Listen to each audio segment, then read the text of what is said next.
세상을 향한 유쾌한 궁금증 허지웅 쇼. 허지웅 쇼 2부로 돌아왔습니다. 퀴즈 정답 3번 헐크였죠. 오늘 선정답이 없습니다. 선정답 많이 보내주셨던 분들 이거를 누가 맞출 수 있습니까 대체? 예. CAC를 원망하시면서 내일은 좀 쉽겠죠, 그렇죠? 일반 정답자 안성준님, 공복조님, 5831 쓰시는 분 세 분께 커피 쿠폰 선물로 보내드리겠습니다. 맛있게 드세요. 2부 마지막에 퀴즈 한 번 더 준비되어 있습니다. 이것도 준비하셨다가 딱 선물 타가시고요. 잠시 후에 히스토리 월드 함께합니다. 오늘은 역사 속의 이 인사 정책 관련된 이야기들 살펴보겠습니다. 광고 듣고 썬킴 교수, 박광일 작가 바로 만나볼게요. 안녕하세요. 손현재입니다. 새로운 출발은 누구에게나 설레는 일인 것 같아요. 매일 아침을 새롭게 만들어주는 베스트 슬립. 최상의 컨디션으로 오늘이 베스트가 될 수 있도록. 손현재가 선택한 신혼 매트리스 5-star hotel mattress. 베스트 슬립. 10년 배운 영어 10초도 말 못한다면 당신은 왕초보. 왕초보 와요 해커스톡. 왕초보 영어 해커스톡. 왕초보 영어 탈출 해커스톡. 초등다 밀크티 중학다 밀크티 고등다 밀크티. 학교 공부 성적 향상 영수심화 수준별로 전학년 전 과목 모두 다 밀크티. 천재 교과서 밀크티. 자, 따라해보세요. 이카운트 ERP 4만원 회계관리, 이카운트 ERP 4만원 재고관리, 이카운트 ERP 4만원 생산관리. 사업 성공 함께해요. 이카운트 ERP의 모든 기능을 월 4만원에 드립니다. 이카운트. 가입비 부가세 별도. 콩먹젤 공부할 때 콩먹젤 공부할 때 먹는 젤리 콩먹젤 졸릴 때 콩먹젤 지칠 때 콩먹젤 공부할 때 먹는 젤리 콩먹젤. 엄마, 나만 없어 공먹젤. 집중력 연구소 주식회사.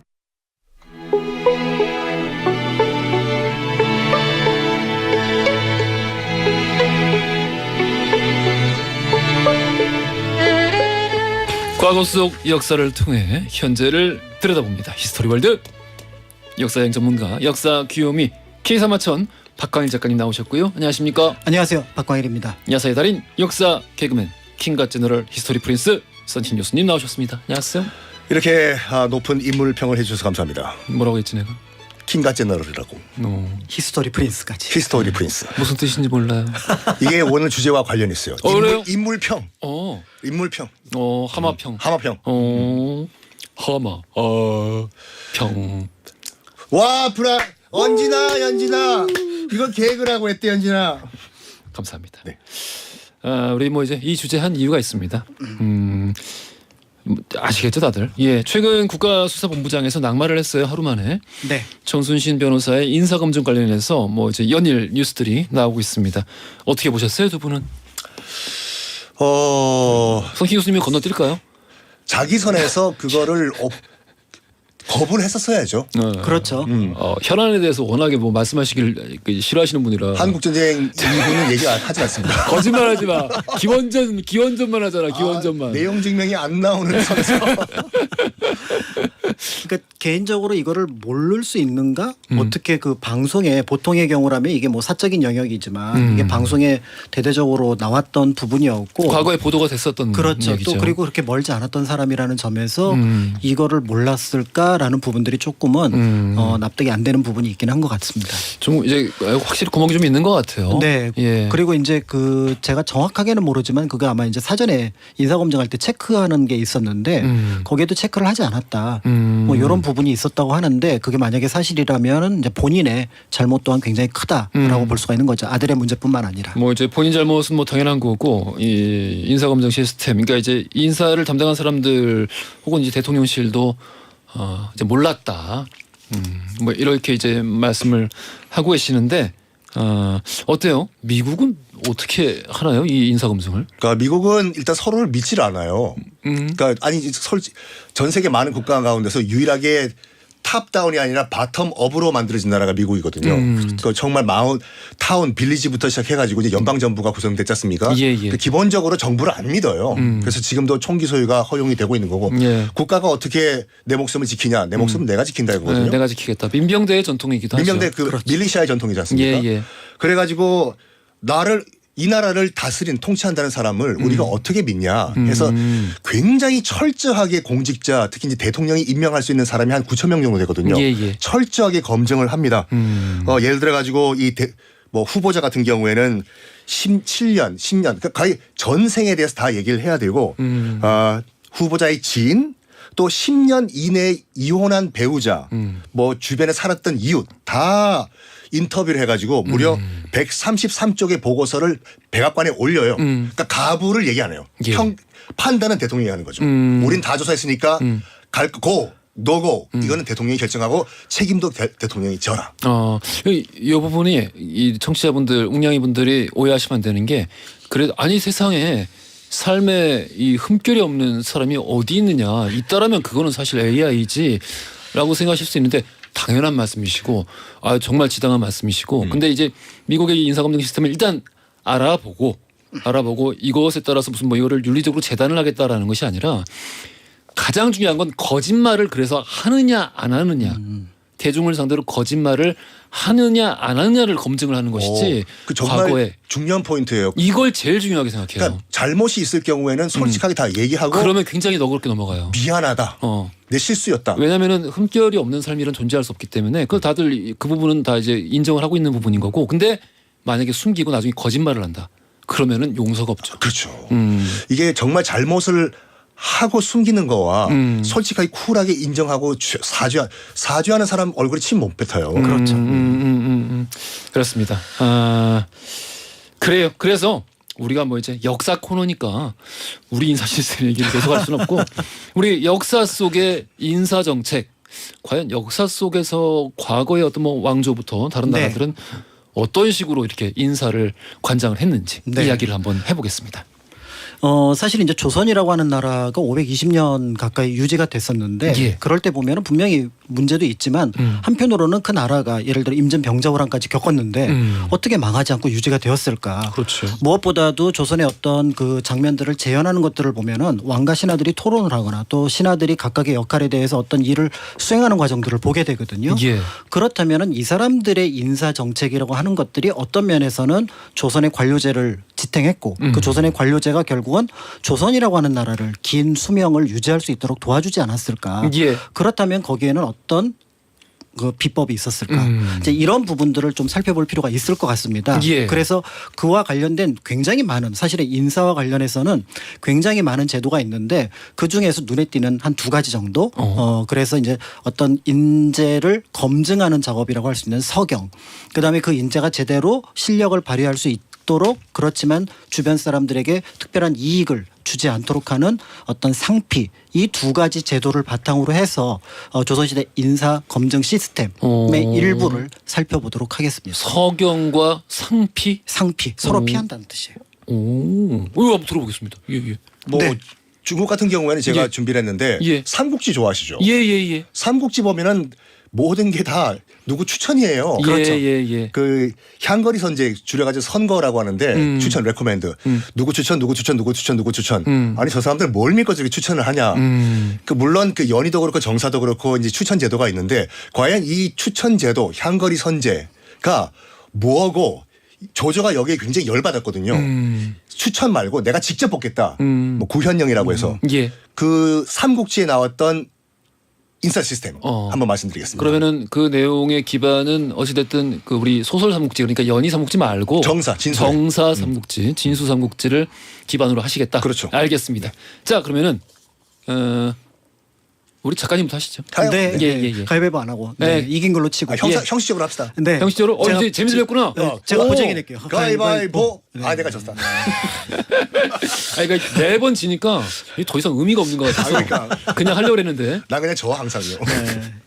네, 조선시대 인사 시스템이라는 게 굉장히 선진적입니다. 예. 일단 기본적으로 조선 중기에 가장 중요한 시기에 살펴볼 수 있는 인사의 담당자가 이조 판서, 그러니까 지금으로 치면 장관이 아니에요.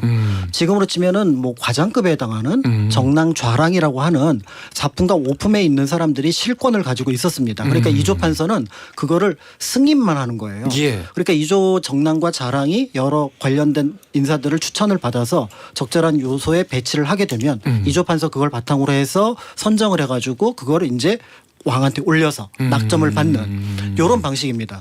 그런데 이 이조 전랑하고 좌랑이 어떤 세력하고 결탁이 될 수도 있을 것 같고 예. 때에 따라서 이조 판서가 불러다가 술 한잔 하지 하면서 아니 이 사람이 좋은데 왜 이 사람을 추천했어 이럴 수가 있거든요. 그럼 이게 처음에는 회유지만 나중에 협박이 될 수 있는 협박이죠. 사실 위계 질서를 그렇죠. 이용한 협박이죠. 그러면은 자연스럽게 이조 전랑과 좌랑이 저는 이조 판서가 술 먹자고 해서 이 일을 못 하겠습니다. 퇴직을 합니다. 그러면 네, 사임을 하는 거예요. 사임을 하면 그 다음에 이제 문제가 뭐냐면 그 자리는 제 친구 아니면 제가 알고 있는 믿을 만한 썬킴이 와서 이 자리를 채울 겁니다. 라고 하고 사임을 합니다.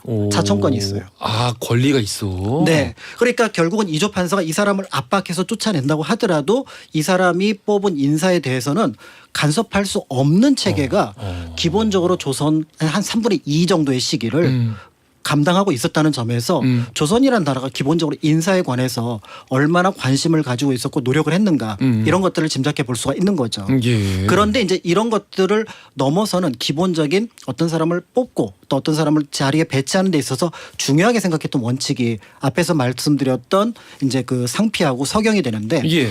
상피라고 하는 것들은 기본적으로 서로 피한다는 거예요. 서로 피한다. 뭘 피한다는 거지? 예를 들어서 제가 썬킴 선생님하고 친한데 예. 우연히 갔더니 그 저보다 상관에 썬킴 선생님이 있고 제가 그 밑으로 들어간 거예요. 몰랐는데 들어간 거예요.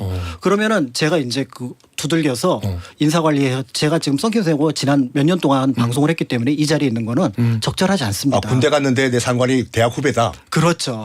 그러면은 이 일을 하는 것이 적절하지 않습니다. 왜냐하면은 그렇게 되면 제가 썬킴 선생님하고 짬짬이가 돼가지고 어떤 일을 벌일지 모르는 거예요. 예를 들어서 춘향전에서 잘못된 것이 한두 가지가 아니지만 예. 가장 크게 잘못된 거는 이몽룡이 남원으로 암행어사로 간 겁니다. 아, 상피가 안 됐구나. 왜 남원이라고 하는 거는 사람하고는 관계가 없는데 예. 이게 자기 연고지예요. 그러니까 연고지에는 부임을 하면 안 되는구나. 그렇죠. 연고지에 부임하면 안 돼요. 왜냐하면 자기가 사또가 되거나 어떤 높은 사람이 돼서 자기 고향으로 가면은 그 지역에 있는 동족들하고 힘을 합쳐갖고 거기서 자신의 이익을 추구할 그렇지. 가능성이 있는 거예요. 왜냐하면 그러니까 결국 내가 다스릴 모든 백성이 그 고을의 모든 백성이 다 상피의 대상이잖아요. 그렇죠. 예. 그런 면에서 볼 때 사실은 이게 가장 말이 안 되는 상황이었거든요. 그렇지만 이제 소설 속에서는 춘향이를 구해야 하니까 어쩔 수 없이 그렇게 됐는데 이게 그래서 소설이고 역사 기록이 아닌 이유가 여기와 관련이 있습니다. 이렇게 해서 어떻게 보면 상피라는 제도가 만들어지는데 이 상피의 기본은 일가 친척입니다. 일가 친척. 그래서 이제 친가, 처가, 그다음에 이제 외가가 해당이 되고요. 그렇게 해서 하는데 아니 그럼 이 상피를 도대체 왜 만들었을까?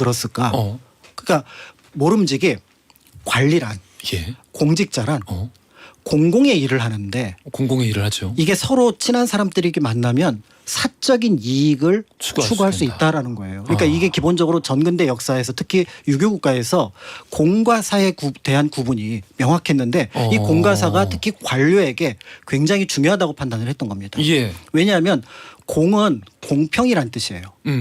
그러니까 이게 서로 함께 공이지만 이게 공평이라는 뜻이기 때문에 모두가 두루 편해져야 되는데 그 공평을 이루는 방법은 뭐냐면 정의입니다. 그래서 공에선 항상 정의를 얘기를 해요. 예. 그런데 사라고 하는 것은 개인의 일이니까 여기서는 뭔 얘기를 하냐면 이익을 얘기를 합니다. 이익. 그러니까 공에서는 공평함을 얘기했던 사람이 사에서는 이익을 얘기하게 되는데 자기가 공직에 가 있으면서 이익을 추구하면 이거는 문제가 되는 거죠. 충돌할 수밖에 없죠. 그러니까 그거를 충돌을 막기 위해서 이제 상피라고 하는 것들을 만들었는데 옛 사람들이 볼 때 지위가 올라갈수록 이 사람은 공의 영역이 넓어진다. 그래서 심지어 왕은 사가 없다라는 거예요. 그런데 지위가 없는 사람은 공의 영역이 거의 없어요. 예. 동네에서 자기 밥벌이하고 생활하는 사람들은 공적인 영역이 없잖아요. 그럼 이 사람 모든 일을 자신이 이익에 맞춰서 하더라도 누가 비난하거나 비판하지 않는 거죠. 그러니까 이런 공과 사의 개념들이 들어가 있어서 이걸 바탕으로 상피라고 하는 제도를 만들어낸 겁니다. 그럼 이제 상피가 기본적으로 눈에 보이는 거라면 이제 관리를 임명하는 과정 속에서 이 사람의 실제 배경을 검사하는 작업들을 이제 대관들이 하게 되거든요. 뭐 이제 이거야말로 이제 본격적인 인사 검증이네요. 그렇습니다. 이게 예. 바로 서경이에요. 서경. 그래서 이제 서경이 뭐냐면은 지금으로 치면은 인사청문회를 통과하는 겁니다. 그래서 여기서 부적격이 나오면은 아예 그 사람을 관직에 임명하는 후보 자체가 되지 않는 거예요. 그러니까 이거를 사원부하고 대사관 그 대사관에서 이제 맡게 되는데 여기에 이제 그 서경 과정들이 이제 그 작동을 하게 됩니다. 그런데 고려 때까지만 하더라도 서경 제도가 없었던 건 아니에요. 왜냐하면 이게 중국에 있었기 때문에 자연스럽게 고려에서도 그 서경 제도를 받아들였거든요. 예. 그래서 1품부터 9품까지 다 서경이 대상이 되었는데 조선에 들어와서 보니까 태조가 가만히 보니까 공신들을 서경을 하는 거예요. 공신들을. 그런데 이 서경의 가장 근본이 바로 뭐냐면 신분이었거든요. 그런데 공신들의 신분이 그다음에 그 과거에 예를 들어서 조상 관계 이런 것들이 굉장히 어떻게 보면은 좀 미약하거나 천한 경우가 많잖아요. 그러니까 이제 그 대관들이 뭐라고 얘기를 하냐면 아니 이분은 뭐 부모님이 천민 출신이고 그다음에 심지어는 족보도 내가 찾을 수가 없고 이런 분을 어떻게 높은 자리에 임명을 합니까? 라고 하면서 모두 거부를 해버린 거죠. 거부를 했어. 그러니까 이제 태조가 뭔 소리야. 얼마나 무서운데 태조가. 그렇죠. 더 나아가서 왕의 고유 권한이 인사권인데 예. 아니 너희들이 감히 인사권을 건드려? 그런데 전통이 있잖아요. 서경의 전통이 있으니까 이거를 무시하지 못하고 그러니까 고려시대의 전통. 그렇죠. 예. 그러니까 그렇다면은 1품부터 4품까지 고위 관료는 서경에서 제외한다. 라고 해서 실제로 공식적으로 조선의 서경은 5품부터 그대로 쭉 갔어요? 안 5품부터 바뀌고? 이렇게 쭉 가는 거죠. 이렇게 갔는데 이제 태조가 죽고 나니까 예. 대관들이 가만히 생각해보니까 우리는 태조한테는 밀렸지만 그렇지. 우리 격구 좋아하시는 정종은 별로 관심이 없단 말씀이시죠. 내버려 둘 리가 없지. 네, 그래서 이제 정종한테 가서 달라붙습니다. 태조 임금께서 이렇게 하셨는데 아니 이건 전통에도 어긋나고 아니 진짜로 우리가 검증해야 될 사람은 고위 관료인데 무슨 말이냐 이게 중급 하위 관료만 그 검증을 한다는 게 말이 되느냐. 그러니까 정종이 보니까 그럴듯하거든요. 그래서 다시 복귀를 시킵니다. 아이. 그래서 1품부터 다시 서경제도가 이어지는데 사실은 이제 정종은 왕 노릇을 얼마 하지 못하고 많이 이제 못했죠. 태종한테 물려주게 되는데 힘은 진짜 세더라고 보니까. 그렇죠. 기록 보니까 정종이 힘이 그렇게 세가지고. 장군이에요. 아우 저 불쌍한 사람이 아들이 없었잖아. 스포츠맨입니다. 태종도 쉽게 이길 정도로 힘이 세더라고. 그럼요. 장군 출신인데 굉장히 순박한 장군이었던 나는 거죠. 이방원이 제일 셀 줄 알았는데, 그러니까 태종은 사실 그냥 그 성격이 그랬던 거고 힘은 정종. 이방원은 엄밀하게 얘기하면 문신입니다. 그러니까요. 왜냐하면 과거 합격했기 인텔리잖아요. 때문에. 네. 네. 그러니까 이제 과거 합격하고 이제 자기가 어쨌든 형을 쫓아내고 왕에 올라갔지만 배운 게 있으니 이 서경 제도를 1품부터 그대로 유지를 합니다. 그런데 태종이 한 10년 정도 지나고 나니까 하나 둘씩 걸리기 시작하는 걸리겠지. 거예요. 뭘 하나 할 때마다 아니 이 사람은 뭐 집안이 이 사람은 과거의 비리가 이 사람은 뭐가 이러니까 이제 태종이 슬슬 열받아서 태종 13년에 다시 태조처럼 13년이면 오래 참았는데. 네, 꽤 오래 참았어요. 예. 그러니까 다시 이제 그 한 품 그러니까 4품 5품 이하만 서경을 하도록 그렇게 이제 만들어 놓은 거고요. 여기까지 들으니까 뭔가 이제 이 사실 조선의 역사가 그렇지 않습니까? 계속 신권과 군권이 서로 이제 엎치락뒤치락하는 그 연속이었는데. 그렇죠. 그 중심에 어떻게 보면 이 권리가 있다라고 봐도 되겠네요. 그렇죠. 그러니까 이 권리를 사실은 세종이 살짝 한번 풀어줬는데 한 7개월 정도 풀어줬어요. 아, 7개월. 근데 1품부터 다시 하려고 했는데 세종이 봐도 이건 아닌 것 같아서 그래서 다시 5품 이하로 해서 나중에 이제 그 이후에 경국대전이 완성되면서 조선은 이제 우리가 국사 교과서에서 배울 때 서경 제도는 5품 이하의 관료들에게 사원부와 사관원의 대관들이 참여해가지고 결국은 이걸 바탕으로 관리들을 검증하는 거다. 이렇게 이제 배우게 되는 건데요. 그럼에도 불구하고 사실은 이때 이제 서경 제도를 주장했던 사람들의 근거가 있습니다. 근거. 보통의 경우 이게 그러니까 서경이 4품, 5품도 이게 가볍게 볼 수 없는 이유가 바로 뭐냐면 처음부터 1, 2, 3, 4품으로 가는 경우는 없습니다. 그런 거 없죠. 과거 장원급제라도 6품이거든요. 예. 그러니까 그 얘기는 뭐냐면 기본적으로 모든 관리들은 7, 8, 9품에서 시작을 합니다. 그러니까 5품 이하를 잡고 있다 그래서 지금 현재의 권력은 잡지 못하지만 과거에 잘못했던 관리들의 잘못은 다 잡아낼 수가 있는 거예요. 그런데 만약에 이 서경제도를 실시하지 않으면 어영부영 관리가 돼갖고 높은 벼슬에 올라간 사람을 통제할 수 없게 된다. 그 말인즉슨 검증이 안 되고 과거에 무슨 잘못이 있는지 알 수 없는 사람들이 그냥 애초에 처음부터 높은 자리에 취직하기 때문에 검증 이후의 검증이 또 불가능하다. 그렇죠. 아. 그러니까 처음에 그러니까 대관들이 이걸 양보했던 이유 중에 하나가 바로 뭐냐면 오품이야 하더라도 그럼 앞으로는 다 걸러낸다는 거죠.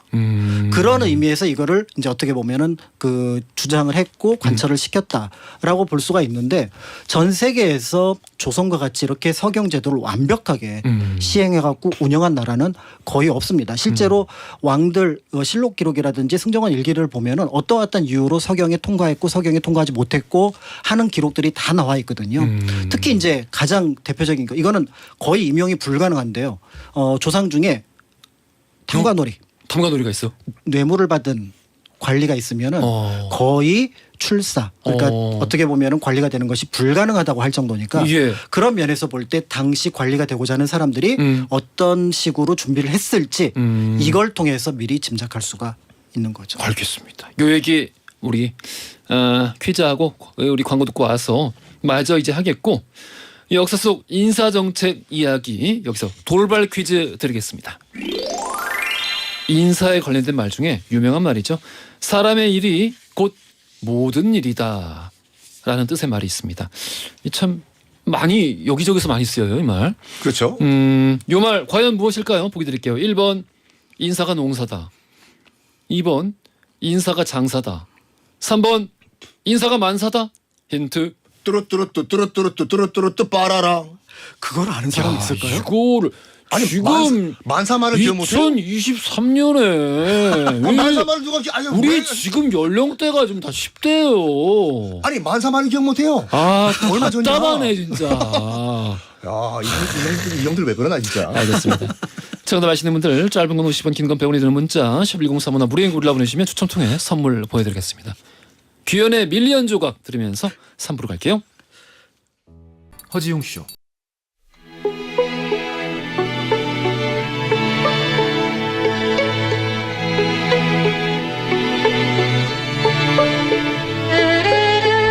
허지웅쇼 3부로 돌아왔습니다. 히스토리 월드 박광일 작가, 썬킴 교수 모시고 오늘 역사 속 인사정책 관련된 이야기 살펴보고 있어요. 아 우리 광고 나가는 동안에 정말 썬킴 교수님이 혹시나 그냥 그 우리 현 정부와 네. 이게 막 이렇게 비판을 하시는지 제가 막 조마조마해가지고 이거 혹시라도 이거 이렇게 실수로 마이크 켜지면 어떻게 하려고 그러시나 이런 게 막 봐하면 너무 막 이 가시방석에 앉은 것 같아가지고 저는 1945년 8월 15일 이후 얘기는 안 합니다.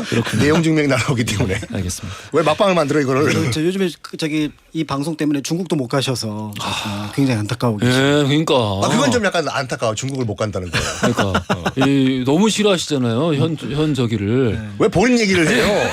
내가 내가? 내가 웅디를 위해서 내가 밑거름이 돼줄게 그래. 내가 희생할게요. 광고 나가는 동안 아유 그냥 서슬퍼래가지고 대한독립 만세! 깜짝 놀랐어.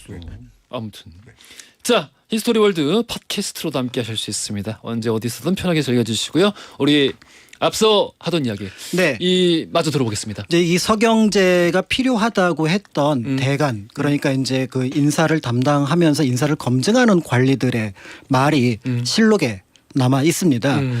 물론 옛날 거라는 점에서 지금 바로 그대로 그것에 대한 의미 부여를 하긴 어렵지만 당대의 고민이 무엇이었는지 이런 것들은 짐작해 볼 수 있는데요. 그 중에 몇 가지를 읽어보면 이제 이런 내용들을 이제 밝힌 바가 있습니다.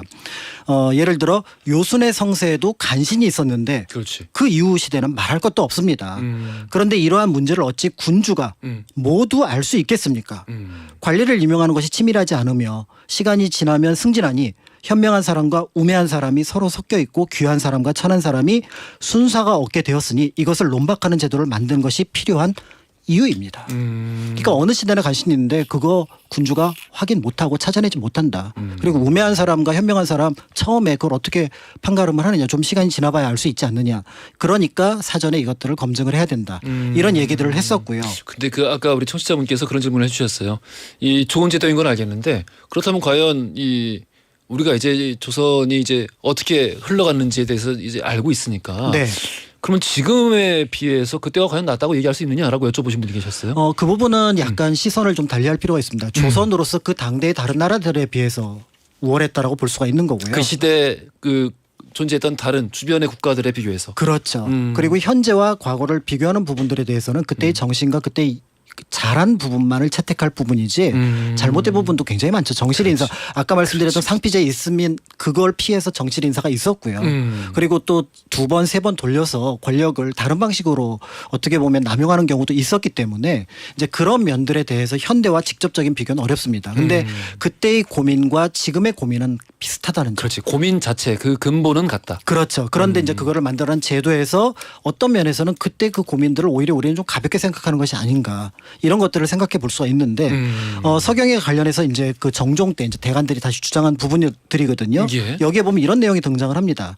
만약에 서경을 거치지 않고 고위 관리가 된 사람들은 공론 그러니까 사람들의 여론이 자신에게 미치지 않는다고 생각해 태만한 사람들이 생길 것이다. 그러니까 주변의 논평, 주변의 시선을 의식해야 되는데 이런 어떤 서경 제도가 없다면 의식하지 않고 누구 하나만 보는 거죠. 왕만 보는 거죠. 임명권자인. 딸랑딸랑만 하겠다. 그렇죠. 그러면 그가 간신이 되는 거고 그가 폭정을 어떻게 보면 인도하는 인물이 될 텐데 만약에 서경 제도라는 것들이 있다면은 자연스럽게 신경을 쓰게 될 거고 그 대간의 어떤 관심이라고 하는 것들은 여러 공론을 모아가지고 하는 거니 그런 면에서 그거를 조심하기만 하더라도 이 서경제도는 존치할 어떤 가치가 있겠다 이렇게 봤고요. 그런 면에서 볼 때 서경 대상을 만약에 축소한다 이렇게 된다 그러면 공론을 두려워하지 않아서 결국 관료들이 정의롭지 못한 일 그러니까 공의 일을 해야 되는데 공의 지위에서 사회의 일을 그러니까 이익을 추구하는 그러니까 국가의 일을 얘기할 때 이익을 얘기하는 경우는 굉장히 위험합니다. 그렇죠. 국가는 정의를 얘기를 해야 되고요. 왜냐하면 이 정의가 많은 사람들을 이익으로 몰아가는 겁니다. 그런데 국가가 이익을 얘기한다면 사실은 이 이익이 나의 이익인가? 그러면 왜 국가가 정의를 얘기하지 않지? 국가는 정의를 얘기를 해서 모든 사람들이 다 더불어 잘 살 수 있도록 얘기를 하는데 그 안에서 내가 이익을 찾는 부분은 크게 문제가 없지만 그러니까 공직자라면 고위직에 있는 사람이면 공의 정의를 얘기를 해야 된다라고 볼 수가 있는 거고요. 그러니까 공적 정의를 추구해야지 백성의 사적인 이익을 보호해 줄 수 있는 거 아니겠습니까? 그렇죠. 그러니까 이제 이거를 한참 뒤에 어떻게 보면 전혀 상관없는 얘기일 수도 있는데 독립운동을 했던 분들이 우리나라의 이익에 대해서 얘기하지 않았습니다. 우리나라가 정의를 실현하고자 한다. 그런데 그 정의를 실현을 막는 게 일제다. 이렇게 평가를 했거든요. 예. 그러면 그 정의라고 하는 것이 모든 사람들이 공공의 이익으로 돌아올 거다. 이렇게 판단을 했던 부분이었고 그런 면에서 볼 때 그러니까 높은 자리에 있거나 뭔가 큰 일을 하거나 국가를 언급할 수 있는 사람이라면 정의를 의로움을 이야기하라는 게 조선시대 얘기였는데 지금 이 얘기를 하면서도 이게 뭐 그러면 조선시대 얘기니까 우리에게 가치가 없느냐. 네, 그때도 가치가 있고 지금도 우리에게 가치가 있는 일이 아닐까 이렇게 생각을 합니다. 그래요. 우리 조선 속의 인사 정책 관련해 가지고 이야기를 쭉 들어봤는데 진짜 그 근본은 같다. 그리고 무엇보다 지켜야 할 게 같다. 그렇죠. 그 안에서 지켜야 할 정신 자체는 같다라는 생각을 하게 됐습니다. 자 이번에 이제 썬킴 교수님 말씀 드릴 텐데 그 뭐 방금 뭐 폰으로 뭐 검색하셨어요? 아까 뭐요? 왜 우리 광고 나갈 때 그 모 쇼핑몰에서 일본 국기 주문하시려고 한다고 아까 이틀 걸린다고 하지 않으셨어요? 그 한번 정말로 우리 한국에서 그 예. 일장기가 예. 구입이 가능한가 한번 그냥 테스트해본 거야. 알아본 거예요. 진짜 팔긴 파네요. 아니 아까 뭐 배송일 2일 걸린다고 아까 저한테 거기서 그렇게 확인이 그동안 가능한가? 참 반가웠습니다. 예, 감사합니다. 참 SBS는 예. 고마운 방송이었어요. 감사합니다. 우리 삼국지에서 나타나는 우리 소설 삼국지 말고요.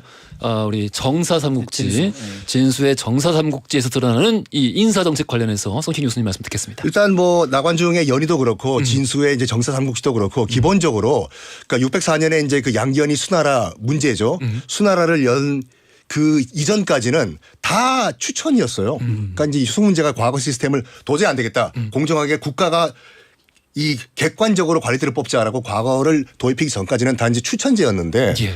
그 삼국지를 보신 분은 아시겠지만 다 누구 추천 누구 추천 누구 선거. 추천 예. 선거예요. 그렇죠. 예. 선거 이제 향거리 선제라고 해서 줄여서 선거라고 하는데 조조가 정사 삼국지예요. 조조가 서기 208년에 물론 후한 마지막 황제인 그 헌제를 이제 허수아비로 놔두고 자기가 이제 원소와 원씨를 다 박살내고 그랬죠. 원소 죽이고 원소 아들을 다 죽이고 이제 북방의 실권자가 됐어요. 그런 다음에 담화문을 하나 발표합니다. 정사에서요. 서기 2008년에. 뭘 발표하냐면 도대체 이 나라의 인사 시스템이 엉망진창이다. 오. 그러면서 무슨 얘기를 하냐면 직불위란 사람이 있었다 오. 하면서 전한 때의 사람이거든요. 예. 직불위가 어떻게 봉변을 당했냐면은 정말 착한 사람이었대요. 착한 사람이어가지고 같이 공부를 하고 있을 때 같은 방을 쓰던 룸메이트가 고향에 내려가면서 얼떨결에 3명이서 썼는데 다른 제3자의 금덩어리를 들고 고향 간 거예요. 아 모르고? 모르고. 그 금주인이 나타나가지고 내 금 어디 갔어? 내 금 어디 갔어? 직불이 네가 훔쳐갔지? 아니라고 해야 될 거 아니에요. 내가 예? 안 했으니까. 예. 근데 그냥 미안하다고 했대요. 왜? 그냥 그 상황이 넘어가려고. 아 그냥 회피하려고. 근데 알고 보니까 직불이가 범인이 아니지 않습니까? 그러니까 나중에 오해가 풀렸다.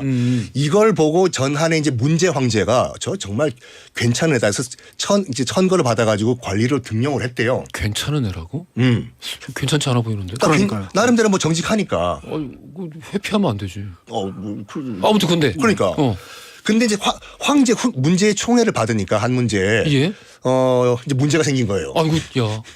그러니까 주변에서 질투를 한 거지. 그러면서 이제 무슨 말을 했냐면은 전하 저기 있는 저 직불이는 형수와 정을 통하는 폐륜합니다. 어떻게 저런 사람한테 이렇게 그 큰 직책을 맡기십니까 전하. 얘기가 너무 센데. 오 갑자기 그런 근거는 있고. 근거는 있고. 그래서 깜짝 놀란 거예요. 이제 한 문제가 아니 내가 정말 등용을 해가지고 쓴 인재인데 뭐라고 형수와 지금 그 불륜이라고 이런 폐륜 이거 안 되겠는데 했는데 알고 보니까 이 직불이가 형이 없었어요. 그렇구만요. 이런 조조가 이걸 언급한 거예요. 이런 식으로 중구난방으로 인사를 하다 보니까 직불이 같은 피해자가 등장을 했다. 그리고 또 무슨 말했냐면 후한 시대에 제오륜이라는 또 인물을 거론을 합니다. 제오륜 케이스를 얘기하면서 또 제오륜이 또 황제의 또 총애를 받으니까 또 비판 세력이 또 등장을 하는 거예요. 폐하! 제오륜은 장인을 술 먹고 팹니다. 이것도 센데. 세죠. 왜 이런 얘기가 굉장히 센 얘기죠. 센 얘기예요. 장인을 술 먹고 팬다. 아이고. 그래서 제오륜을 부른 거예요. 황제가 너 정말 술 먹고 장인어른 팬이? 폐하! 제가 결혼을 3번 했는데 다 아버지가 없는 딸이었습니다. 이거는 좀 그게 확률적으로 가능한가? 뭐요? 일찍 돌아가셨습니다. 그 시대라 그런가? 그러니까 조조가 이걸 거론한 이유가 뭐냐면 이런 식으로 중구난방으로 인사를 하면은 억울한 사람이 생기고 말도 안 되는 인사 시스템이 등장을 한다. 그러니까 이제 무고가 있을 수 있다. 무고가 있을 수가 있다. 그래서 오늘부터는 구현령이라고 해서 내가 인재를 직접 다 뽑겠다. 선언을 합니다. 내가 제일 잘해. 근데 아시다시피 조조도 이런 그 뭐라고 할까 선거로 발탁이 된 인물이에요. 예. 이제 유방이 세운 이제 한나라 같은 경우에는 뭐가 제일 중요했냐면 이제 월단평이 제일 중요했어요. 월단평? 집 몇 평이에요? 월세 뭐 이런 평수 이런 말씀이신가요? 월자에 아침 단자. 허소라고 굉장히 유명한 그 인물 평론가가 있었어요. 삼국지 그 연예에도 등장을 해요. 인물 평론이 직업이에요? 직업이. 그 남평가고 평생 남평가만 하면 먹고 살 수 있어? 그러니까 자기 자신은. 그러니까 허소란 인물이 예. 월단평이라고 해서 매월 첫째 날 예. 한 달에 한 명씩 평가를 해줘요. 이게 효과가 있어. 나 이게 제일 재밌다. 그러니까 허소의 평가를 받아야 돼. 이런 사람 몇 명 있는데 우리나라도. 누구 있잖아. 그러니까 조조 같은 경우에도 일단은 집안 백그라운드 안 좋고 환관 집안이니까 뭐 하다 보니까 허소한테 제발 월단평 한번 받는 게 소원이었어요. 늘 그래도 좋은 말을 해주는구나. 그러니까 뭐든지 평가를 내달라 나한테. 나쁜 말도 상관없으니까? 왜? 나쁜 말도 상관없으니까? 나쁜 말 바로 직접 한다고 했어. 허소가. 찾아갔어. 딱 보니까 허소 선생 제 얼굴 보니까 어떻소? 그랬더니 그 유명한 말을 조조에게 남깁니다. 그렇지. 평시에는 간웅이고 난세는 영웅이 되겠구만. 근데 이거 연이 아니었어? 이게 정사에 나와 있는 거. 이거 정사 있어? 이거 듣고 드디어 나 월단평 받았다. 해서 쭉쭉쭉쭉 이제 그 치고 올라가는데 그 자기도 솔직히 말해서 이런 그 선거 시스템을 상당히 많이 이용을 했어요. 아시다시피 자기가 발탁했던 그 순욱이 또 순욱에 추천한 게 정욱이고 정욱의 추천으로 이제 곽가가 들어오고 이런 식으로. 야, 참 추억이 오래간만에 새록새록하다. 듣는 이름들입니다. 딴딴따라란따라란. 아니 근데 추천 얘기 나온 김에 그 이제 그 제갈량의 삼고초려 같은 경우에는 그 추천받아서 간 거잖아요. 예. 근데 삼고초려를 그 액면가 그대로 보시면 안 돼. 정사삼국지에는 이렇게 나와 있어요. 진수가 쓴 건. 그러니까 유비 현덕이 제갈량을 3번 찾아갔다. 끝이에요. 여기에 여러 가지 살이 붙어진 것이 연이인데 전 그 행간을 한번 봤어요. 행간을. 그간의 성키임 교수님이 말씀에서 좀처럼 찾아볼 수 없었던 단어. 행간을 읽을 정도로 여유가 있다는 거지. 행간을 봤더니 봐봐요. 일단은 그 서서란 인물이 갈비 아니에요. 오케이. 네. 서서가 이제 유비 책사였잖아요. 근데 조조가 뭐 이 편지를 조작해가지고 어머니 뭐 지금 잡아 있다. 하여간 서서가 조조 쪽으로 가면서 추천을 한 인물이 제갈량이지 않습니까? 유비한테. 예. 그렇다고 해서 그 서서 말만 믿고 유비가 제갈량을 찾아가서 나이가 20살 어리잖아요. 내 밑에서 와서 일해 주십시오. 할 리는 없어. 그 바로 직전에 이제 수경 선생 사마휘가 뭐 지금 와룡 그러니까 지금 제갈량이죠. 만나봐라. 네가 지금 책사가 없어가지고 지금 이렇게 일이 안 풀리는 거다. 하고 제갈량에 대해서는 이미 알고 있었어요. 그거 나오잖아. 그러니까. 근데 3번 간 이유는 뭐냐면 3번 간 행간. 행간은 그냥 제갈량을 만나러 간 게 아니라 가서 동네 평판도 한번 들어보고 어떻게 사는지 한번 주변도 한번 살펴보고. 그러니까 그 지근거리에 있는 주변 사람들의 평가를 듣기 위해서. 그러니까 주변 지인들 인터뷰도 해보고 이래가지고 3번 찾아갔다. 또 관우와 장비를 데려가잖아요. 투덜투덜 거리잖아요. 형님 20살 어린애한테 뭐 하는 거냐고. 이것도 행간을 읽어봤어. 그래요? 요번 행간 기대해 보겠습니다. 가면서 설득을 한 거야. 가면서 설득했다고. 장비야. 관우야. 내가 지금 멀리 지금 제갈량을 찾아가는 이유는 이런 이유에서다. 그러니까 내 말 좀 듣고 나를 한 번만 믿어달라. 라고 설득하는 과정이 중간에 있지 않았나. 뭐 이게 중요한 인사이트는 아닌데요. 그런데 사실은 이제 저거하고 그게 연결이 되는지 어떤지 모르겠어요. 조선시대 이제 그 세자가 그 입학식을 하거든요. 성균관에 입학식을 해요. 이거 상징적입니다. 왜냐하면은 어차피 세자 시강원에서 공부를 하다가 하루 이제 입학식을 하고 다시 돌아오는데 거기에서 이제 왕복의라고 해가지고 선생님한테 배움을 청하는 그런 의식이 있습니다. 근데 그게 바로 뭐냐면 선생님 저한테 가르침을 주십시오라고 하면은 그 선생님이 저는 세자를 가르칠 정도의 실력이 되지 않습니다. 한 번 사양을 하고 아닙니다. 저는 선생님의 배움을 구하고자 했습니다. 2번 하고 3번 하면 3번째 받아들이는 게 기본적인 법칙이에요. 그러니까 예의구나. 예의로서 3번 묻고 3번 답하는 것. 이게 이제 지인 인터뷰 안 하잖아요. 지인 인터뷰가 어떤 그 나의 탁월한 인사이트에서 나온 이거는 확실하다. 그러니까 3번 찾아간 것이 정말 제갈량만 만나러 간 게 아니라 가서 제갈량이 어떤 인물인지 정말 사마위 선생님 말에 맞는지 한번 주변 염탐을 하는지 않았나. 그러면 그 3번도 뭐 이제 말씀 들어보니까 그 당대에 뭐 이제 동북아 동양 쪽에 원래 존재했던 그런 뭐 예의상 그러니까 3번을 쓸 수도 있겠네요. 그럴 수도 있죠. 왜냐하면은 자기가 감히 어떻게 뭐 저렇게 높은 사람들 또 유명한 사람들을 가르치겠어라고 하는 겸손의 표시도 있고요. 한편으로는 그렇게 겸손을 했는데도 다시 찾아오게 된다면 말 그대로 행간을 떠나서 정상이 갸륵하다 뭐 이렇게 보는 것들도 있고 또 사람들이 얘기를 할 때 아니 저 유비라는 사람이 3번이나 찾아갔어? 아유 굉장한데 저런 정도라면은 믿을만하지. 믿고 따라보자. 이런 어떤 의미를 또 주변에다 계속 이렇게 뿌리지 않았을까. 그래가지고 이제 조조가 이제 그 서기 208년에 승상일 때 헌재는 허수아비고 딱 이 담화문을 발표했지 않습니까? 이 한나라 시스템 인사 시스템 뭔가 문제가 있다. 번이는 임자. 소양강 임자로 바꿨어? 좀 지어봐. 하여간 구현령이라고 해서 내가 인재를 직접 다이렉트리 뽑겠다. 근데 이게 문제가 있어요. 이 큰 땅덩어리에 인재가 어디 있고 누군지 어떻게 조조 혼자 어떻게 해 이걸. 모르지. 네? 자기는 모르지. 모르죠. 근데 연희에서는 정말 듣보잡인데 정사삼국지에서는 유비 손권보다 더 존재감 뿜뿜인 인물이 있어요. 진군이라고 해서. 진군이라고 해가지고 나중에 그 조비와 함께 뭐 거의 그 이제 위나라의 기틀을 만든 사람인데 구현령과 그 전에 있었던 선거제도에 장점을 합쳐가지고 새로운 제도를 만들어요. 구품 중정제라고 해가지고. 부품 중정제. 요 배웠다. 네? 그죠, 구품 중정제. 그러니까 중정이라는 스카우터를 보내는 거야. 중앙정부에서. 예. 네가 직접 가라.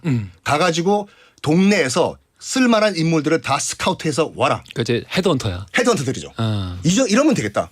믿을 만한 중정을 싹 다 뭐 군이든지 주로 보내가지고 너희들이 스카우트를 해 와라. 해서 이제 조조의 이제 구현령 같은 경우는 이거였거든요. 누가 정말 딱 데려왔어. 얘 괜찮은 인물인 것 같아. 그러니까 원래는 장관을 시켜줘야 되는데 한 뭐 7급 공무원부터 일을 시키는 예. 해서 테스트 해봐가지고 정말 실력이 좋으면은 다시 장관 시켜주고 이런 시스템이었거든요. 그래서 정말 가서 데려와라. 근데 이 구품 중정제만 정확하게 자리만 잡혔어도 중국은 굉장히 괜찮은 인사 시스템이 정착됐을 거예요. 확립이 됐을 텐데. 됐죠. 근데 이거를 그 조조의 아들인 조비가 예. 본격적으로 실시를 했어. 근데 문제는 조비가 일찍 죽어요. 그래요. 그리고 그 아들인 또 조예가 또 실시를 하려고 했는데 조예도 조예가 깊었어. 일찍 죽어. 그 이제 저기 누가 나올 차례가 됐지 이제. 사마의가 사마. 떨었다 만사마. 아니야. 그래서. 사마이가 이 구품 중정제를 딱 봤는데 이러면 정말 자기 사람을 못 심잖아요. 예. 그래가지고 굉장히 머리를 굴려가지고 뭘 하냐면은 중정들을 가장 밑에 단위인 군에 보냈거든요. 그러니까 군 중정이라고 해요. 그 위에 있는 행정 단위인 주에 주 중정을 또 보내는 거예요. 주 중정은 자기 사람들을 보내요. 그럼 당연히 주 중정은 밑에 있는 군 중정 보고 이런 사람 좀 스카우트 좀 하면 좋겠네. 말을 들을 수밖에 없죠. 위에 있는 상사니까 주 중정. 그래가지고 구품 중정제는 유지를 하면서 점점점 자기 세력을 키워 나갑니다. 그럼 유명무실해진 거네. 그렇죠. 인사가 제대로 안 된 거죠. 그렇죠. 그러면서 틀만 남고 다시 향거리 선제, 천거제도로 돌아가서 중국은 그 수문제가 과거를 실시하기 전까지 예. 레코멘드 시스템이 쭉 연결이 됩니다. 그러니까 이 결국에는 병행될 수밖에 없는 것 같아요. 그렇죠. 실제로 예. 조선에서도 과거제가 있었다고 하지만 추천. 예. 그러니까 예를 들어 조광조 같은 경우가 현령과를 실시했던 게 예. 그런 어떤 추천의 모습들을 봤던 거고 실제로 추천의 가능성이 또 굉장히 높으니까 물론 이제 그게 검증이 돼야 된다라는 전제가 있긴 하지만 이런 면들을 통해서 볼 때 어떤 인사라고 하는 부분들이 어떤 하나의 원칙 속에서만 이루어지기보다는 오히려 그 인사를 검증하는 체계가 잘 갖춰진다면 효율적으로 잘 진행할 수 있다라고 봤고요. 다만 이제 그거에 대한 몇 가지 제한 조치. 예를 들어 이제 강희맹 같은 경우가 인사를 잘한 2조 판사로 꼽히는데 언제 때예요? 세종 때. 이 이 강희맹이 주장했던 것 중에 하나 바로 뭐냐면 임기제를 써야 된다. 어떤 지역에 오래 있으면은 예. 문제가 생기니까. 그렇지 유착되지. 예, 그러니까 임기제를 두고 그 다음에 또 다른 직으로 옮겨가도록 하고 하는 과정들을 거쳐야 된다. 이러면서 그러니까 어떤 인사는 사람이 잘하고 못하고를 넘어서 그 사람이 그 안에서 일을 하긴 하지만 부정이나 때에 따라서는 월권을 하지 않도록 하는 체계를 갖추는 것. 그러니까 시스템과 인사는 같이 가야 되는 거지 어느 하나만을 우선시하는 것은 곤란하다라는 게 이제 조선의 관점이었던 거죠. 관상 사업을 할 경우에는 그 타이틀을 허소로 하면 잘 될 것 같아요. 왜? 그 아까 우리 저기 하마평 전문가. 월단평. 뭐 좋은 말도 가끔 해줬다니까. 뭐 괜찮은 것 같아요. 나는 막 계속 비판만 하는 줄 알았어. 우리 옹디 같은 경우에는 예. 정말 난세고 아니 뭔 평세고 다 영웅이 될 것 같아요. 그럼 이제 그게 이제 뭐가지? 조선 같으면 이제 조보에 실리는 거예요. 조보에? 네, 이제 서경이 통과하게 되면 이 사람은 어디에 임용되었다. 바로 이제 조보에 아침에 신문에 실립니다. 이렇게 인사정책 관련된 이야기 쭉 알아봤는데 그냥 그런 것 같아요. 결국에 이런저런 역사 속의 인사정책들 쭉 바라보면은 투명하게 가감없이 드러내서 비판받을 건 비판받되 그렇죠. 그것 때문에 판단받지 않고 일단 능력을 우선시해서 검증을 받으면서 거짓말하지 않을 것. 거짓말하지 않는 것으로만 이 인사검증 시스템의 어떤 그 원칙이자 근본이 삼아진다면은 큰 문제는 없지 않을까. 그렇죠. 왜냐하면 정말 실수 없이 사는 사람은 없으니까. 맞습니다. 대신 드러내라. 맞습니다. 드러내고 감당하고 책임지고 이후에 거짓말하지 말라. 이것이 가장 중요한 게 아닌가. 이런 생각을 한번 해봤습니다. 맞습니다. 자, 오늘 정답 3번 인사가 만사였죠. 당첨자 명단 선고편에 올려놓겠습니다. 지금까지 우리 역사 속 인사정책 관련된 이야기 나눠봤고요. 박광일 작가, 선진 교수님 감사합니다. 감사합니다. 감사합니다.